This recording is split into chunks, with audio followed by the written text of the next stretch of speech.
que también el periodista Miguel Vadillo, quien es director de la revista Contralínea y tiene una columna en el periódico El Diario El Independiente, revela el expediente de los vínculos de la familia de Ernesto Zedillo con el cártel de Colima.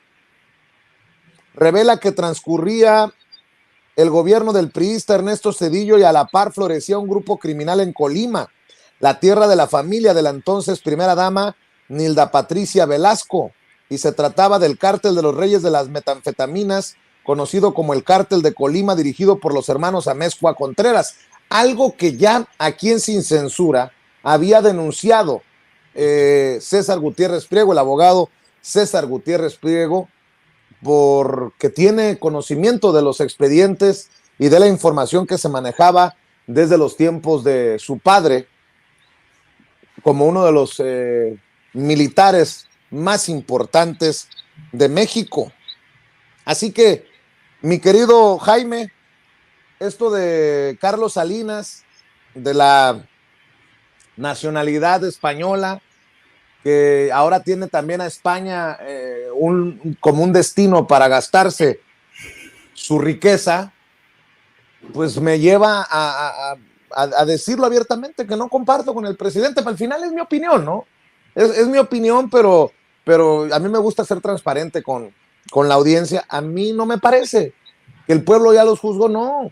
Si hay casos de narcotráfico, como lo expones tú, Jaime, como lo expone Paco Cruz en el caso de los Salinas, si hay temas de narcotráfico en los temas de Zedillo, como lo ha expuesto Nancy Flores, Miguel Vadillo, César Gutiérrez Priego, pues nunca voy a poder decir, pues ya el pueblo los juzgó.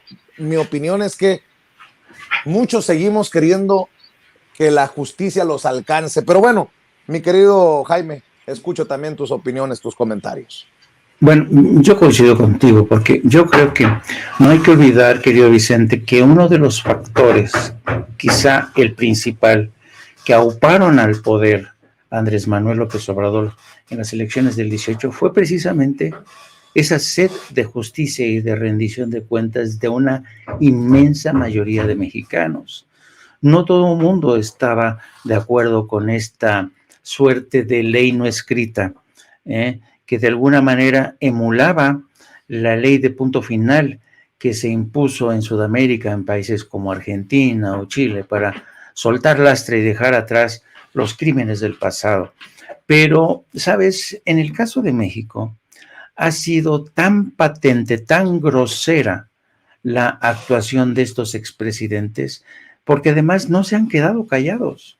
Ahí tenemos el caso de Felipe Calderón, un hocicón donde cuando un día sí y otro también desde su tribuna en Twitter lanza diatribas contra este gobierno, lo descalifica. Ahí tenemos las arengas de Ernesto Zedillo desde España. Tenemos pronunciamientos realmente a mí vergonzosos de esta gente que sin rubor alguno, siguen descalificando a este gobierno que se las ha perdonado, hay que decirlo. Entonces, yo recuerdo muy mucho, querido Vicente, que cuando Carlos Salinas de Gortari dejó el poder, yo me acuerdo que en una de sus primeras giras internacionales yo le pregunté, digo, bueno, ¿usted está tranquilo cómo ha dejado las cosas? ¿Usted cree que es justo el juicio en contra de la mayoría de mexicanos? ¿Sabes qué me respondió? Me respondió, bueno, a ver. La historia se encargará de juzgarme. Y eso es fue la frase favorita de todos ellos. La historia se encargará de juzgarme. No, pero no queremos que la historia los juzgue. Queremos que rindan cuentas, ¿no? Nada de que la historia me va a juzgar, porque eso es lo que en la práctica ha subsistido. Que la historia me juzgue. ¿Para qué esperar a la historia? Entonces, y además yo creo que el presente es prólogo de esa historia.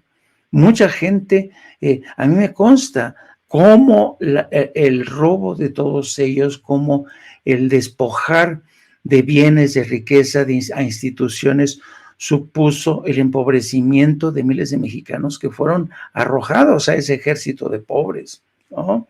Las injusticias que se cometieron. Entonces, y hay una larga lista de estos hombres que actuaron de forma tan miserable y nunca rindieron cuentas, y sus fortunas malavidas se las fueron a llevar, se las llevaron a España. Enrique Peña Nieto, ¿dónde está invirtiendo? Pues en España. Todo mundo sabe en Londres, todo mundo, Vicente, todo mundo, los mexicanos sobre todo, que viven en Londres, saben dónde vive exactamente Carlos Salinas de Gortari, porque se la pasa un buen número de días en Londres. Ahora va a tratar de intercambiar sus viviendas entre Londres, Madrid, México. Y así se la pasan, ¿me entiendes? Gente con impunidad, que se sabe, hay pruebas, hay testimonios que hablan como el hermano de Carlos Salinas de Gortari se convirtió en el gran valedor de los cárteles de la droga en Colombia.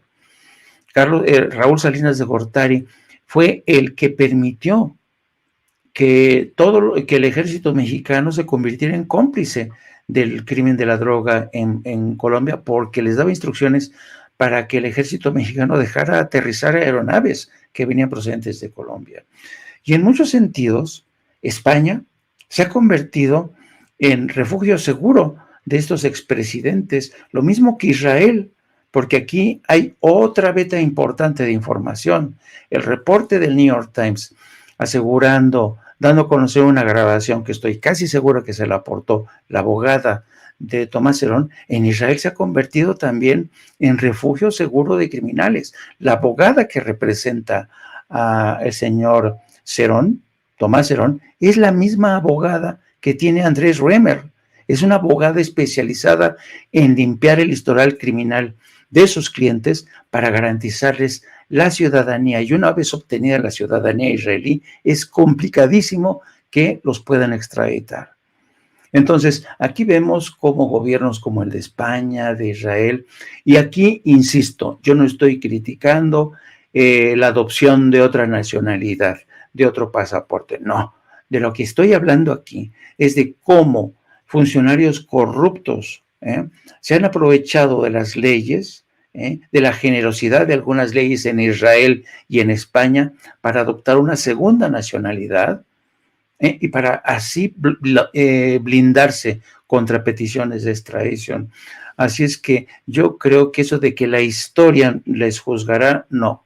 Yo creo que hay una inmensa cantidad de mexicanos que estamos realmente con este regusto amargo. Y yo entiendo las razones del presidente, que como jefe de Estado quiere seguir impulsando una transición a la democracia por la vía pacífica, sin violencia, sin tocar los intereses de estos intocables.